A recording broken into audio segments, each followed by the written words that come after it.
Shalom. We're going to start by giving infinite praise, honor, and glory to Yahweh, Bahashem, Yahweh Shai, Bahashem, Rakakwadash. Double honors to the apostles and elders of Great Millstone. They rule well and teach well through 100% truth and sincerity. Peace and salutations to the hopeful elect, which is the Israelites and the Israelite foreigners that were scattered amongst. Shalom. It's your brother Aharon here. Quick lesson, through the spirit and truth of Yahweh, Bahashem, Yahweh Shai. Lord's willing is edifying. This is Ezekiel chapter 7 and verse 5. It's a lot here. Come. It says, "Thus saith the Lord Yahweh, Bahashem Yahweh Shai, and evil, and only evil, behold, is come." The Lord is telling us, man, right now, perilous times are coming. Jacob's trouble is at hand, man. It's coming down the drain. So like it's circling the drain. The crash of the dollar is circling the drain.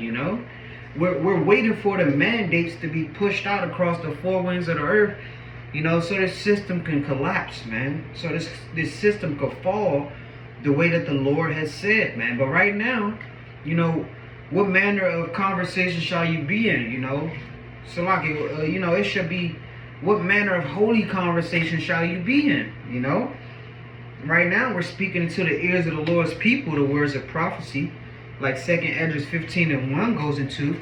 But I've been hearing a lot of videos that the apostles and the elder bishops and the elders, have been talking about, But just like the men of the Lord, we are obsessed with all the prophecies to come to pass. They say we are obsessed with with the mark of the beast, or the charagma. But, why wouldn't we be? Because that is one of the prophecies, to come to pass. That Revelation 13 and 16 goes into it. But, our people don't serve the Lord with fear and trembling.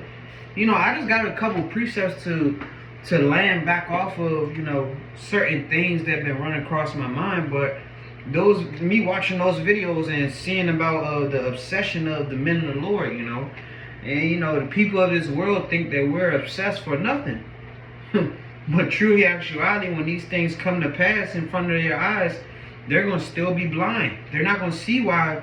They're not going to see why we are they're not going to see why they're not going to see why we are obsessed with all the prophecies coming to pass, especially the MOTB, because that is going to be the changing point. So what is it called? That's going to be the basically the breaking point of this society. That once that is pushed forth, everybody else that's out here in the world are not going to accept the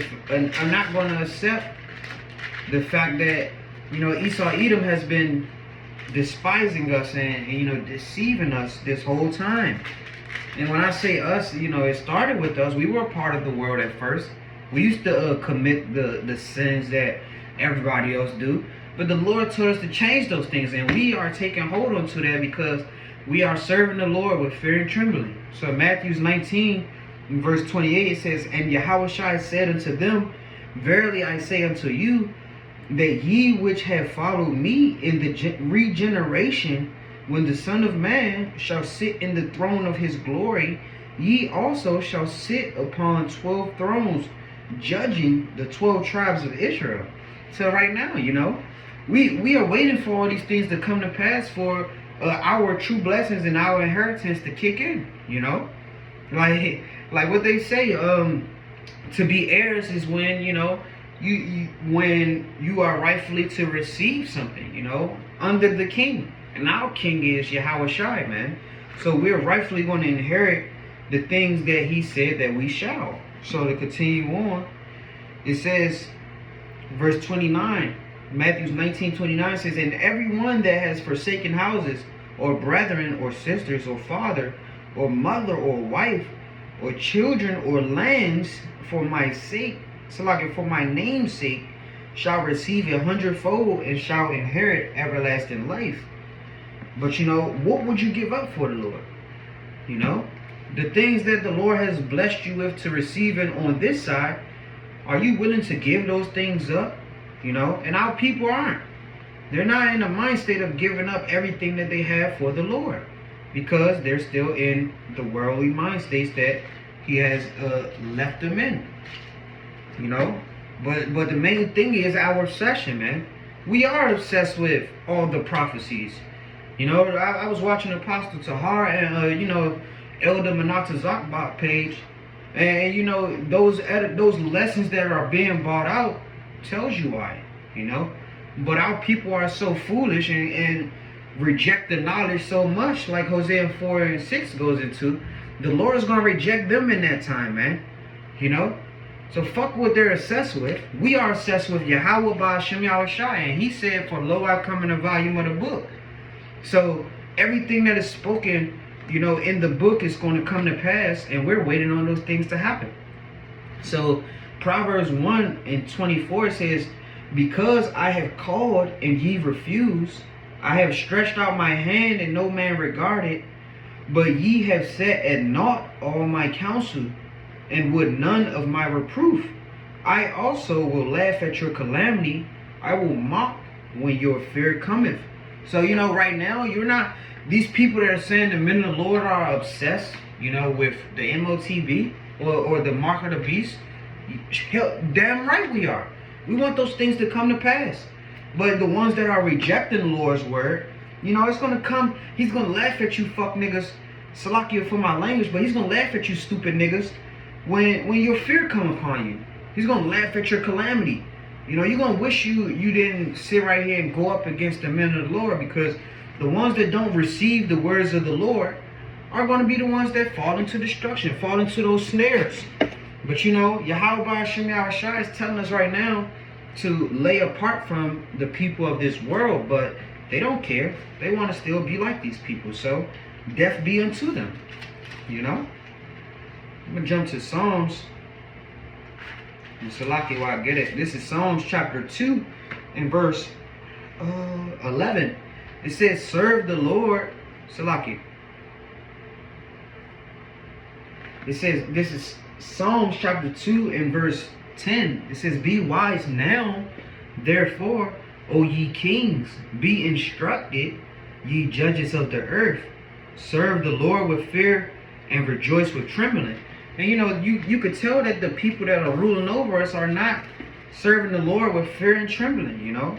So that it gets you to understand that this is what the Lord is asking of us, to serve Him with fear and trembling and get ourselves back in order so that we can be in rightfully to receive what He has told us to do, so we can receive what He told us to do, and also be in reception of the reward that He has for us coming, you know. So this is Philippians chapter 2 and verse 12. It says, "Wherefore, my beloved, as ye has always obeyed, not as in my presence only, but now much more in my absence, work out your own salvation with fear and trembling. For it is God which worketh in you, both to will and to do of His good pleasures."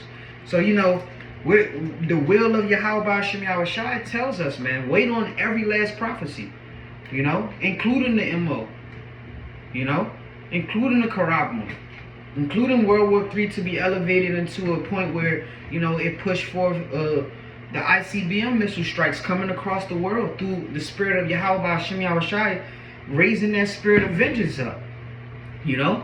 So Lord's willing, you know, the brothers that caught some knowledge from it were edified, you know, and Lord's willing, I can bring out another lesson and stay in that mind state of being obsessed with all the prophecies, not just one, because, you know, don't deceive yourself, man. Be doing the work. When Yahweh Hashem Yahushai comes back, man, be ready.